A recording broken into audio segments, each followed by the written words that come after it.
சொல்லப்படுகிறது. அல்லாஹ்வுக்காக வேண்டி கொடுக்கப்பட்ட வக்ஃப் சொத்தை அது எவன் கை வச்சாலும் கொலை நாசம்தான். நாம இல்ல, வல்ல ரப்பு கோவப்பட துவங்கிட்டான்னு சொன்னா கண்டிப்பாக இந்த கையவர்களை பாதுகாக்க அவனை தவிர யாருமே கிடையாது. இந்த சட்டத்தை எதிர்த்து போராடுவது நம்முடைய அடிப்படையான கடமையாக இருந்து கொண்டிருக்கிறது. பெருமானார் ஸல்லல்லாஹு அலைஹி வஸல்லம் அவர்கள் மௌத்தானதற்கு பின்னால் அவர்கள் ஹயாத்தா இருக்கும் பொழுது அவர்களுக்கு எந்த வேலையும் கிடையாது, ஊதியம் கிடையாது. இப்ப அல்லாஹ் என்ன செய்யறான், பெருமானாருக்கு போர்ல கிடைக்கக்கூடிய கனிமத்து பொருட்களை தான் பெருமானாருக்கு 5ல் 1 பங்கு கொடுத்தான் குடும்பம் நடத்துறதுக்கு. அந்த ஒரு பங்கு வச்சு பெருமானார் குடும்பம் நடத்திட்டு இருந்தாங்க. சமூகத்துல வேலையை பார்க்கணும், வேலைக்கு போக முடியாது.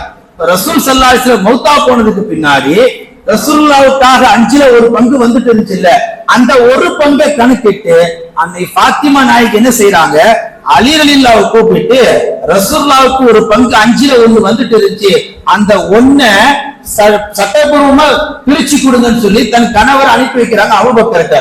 அலி ரலியல்லாஹு அபூபக்கர்ட்ட இது விஷயமா சொல்ல அபூபக்கர் சொன்னார்கள், இல்லை இல்லை, பெருமானாருடைய நடைமுறையில் எந்த நடைமுறை இருந்ததோ அதுக்கு மாற்றமாக ஒருபோதும் நான் நடக்க மாட்டேன்.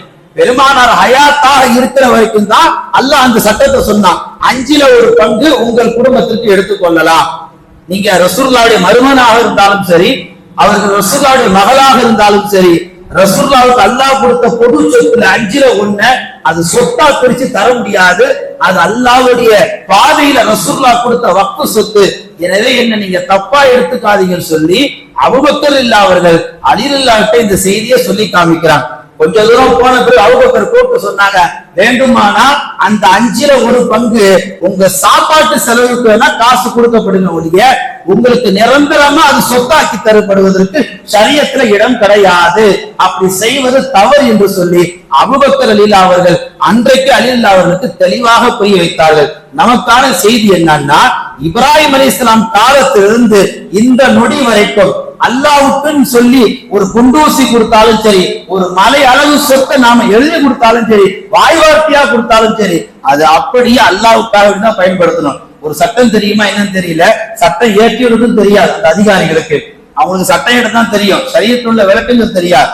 உதாரணத்துக்கு ஒரு பள்ளிவாசல் இருக்கு, அந்த பள்ளி ஒரு இடம் இருக்கு, அந்த இடத்துக்கு ஒருத்தர் பள்ளிவாசல் பண்ணி இடத்தை தானம் பண்ணிட்டார். இப்ப அங்க ஒரு பள்ளிவாசல் கட்டினாங்க, பள்ளிவாசல் பழமை அடைஞ்சு போயிடுச்சு, 100 வருஷம் ஆயிடுச்சு. இப்ப அந்த பள்ளிவாசலை புதுப்பிக்கணும், எல்லாம் என்ன சொல்றாங்க, பள்ளிவாசலை இடிச்சுட்டு வேற பள்ளிவாசலை கட்டுங்க. நடக்குதா இல்லையா? நல்லா இருக்கிற வீட்டை இடிச்சுட்டு புது வீடை கட்டுறாங்க இல்லையா இன்னைக்கு நம்ம ஊர்ல எல்லாம். அது போல பள்ளிவாசல் இடிச்சுட்டு புது பள்ளிவாசல் கட்டுறதுக்காக ஏற்பாடு நடக்குது. ஷரியத்துல என்ன சொல்லப்படுதுன்னு கேட்டீங்கன்னா, அல்லாஹ்வுக்காக வேண்டி தரப்பட்ட அந்த இடத்தை